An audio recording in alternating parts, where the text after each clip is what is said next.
রাতভর ইসরায়েলের বিভিন্ন স্থানে পাল্টা ক্ষেপণাস্ত্র হামলা চালিয়েছে ইরান। এ ঘটনায় ইসরায়েলের প্রতিরক্ষা মন্ত্রীকে সাথে নিয়ে নিরাপদ বাংকারে আশ্রয় নেন দেশটির প্রধানমন্ত্রী বেনিয়ামিন নেতানিয়াহু। তেল আবিবে ইসরায়েলের প্রতিরক্ষা মন্ত্রণালয়ের পাশে আগুন জ্বলতে দেখা গেছে। ইরানের শীর্ষ সামরিক কমান্ডারকে হত্যার পাল্টা পদক্ষেপে ইরানের এই আক্রমণে একজন নিহত ও অর্ধশতাধিক আহতের খবর পাওয়া গেছে। এছাড়াও ইরানের বিভিন্ন স্থানে আবারও হামলা করেছে ইসরায়েল, জানাচ্ছেন ইফতেখার উদ্দিন। এই ঈদে জামা জুতো অ্যাকসেসরিজের ডিসকাউন্ট।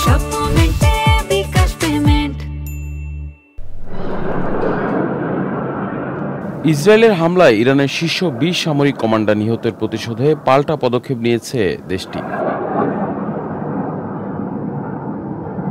রাতভর শতাধিক ব্যালিস্টিক ক্ষেপণাস্ত্র আঘাত এনেছে ইসরায়েলের বিভিন্ন স্থানে।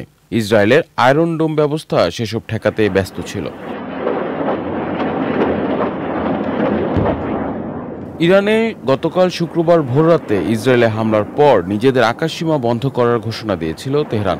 ইরানের সিভিল এভিয়েশন কর্তৃপক্ষের বরাতে দেশটির রাষ্ট্রীয় টেলিভিশন জানিয়েছে, শনিবার দুপুর ২টা পর্যন্ত আকাশসীমা বন্ধ রাখা হবে।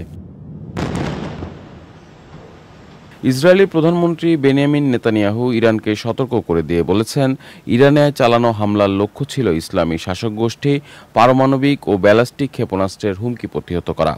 তিনি এই অভিযানের নাম দিয়েছেন অপারেশন রাইজিং লায়ন।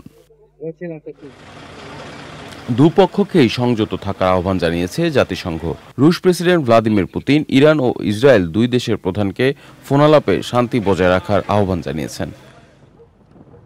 শুক্রবার ভোররাতে ইরানের রাজধানী তেহরান সহ একাধিক স্থানে হামলা চালায় ইসরায়েল। এরপর থেকেই মধ্যপ্রাচ্যে নতুন করে যুদ্ধের আশঙ্কা তৈরি হয়। Iftekhar Uddin, channel I.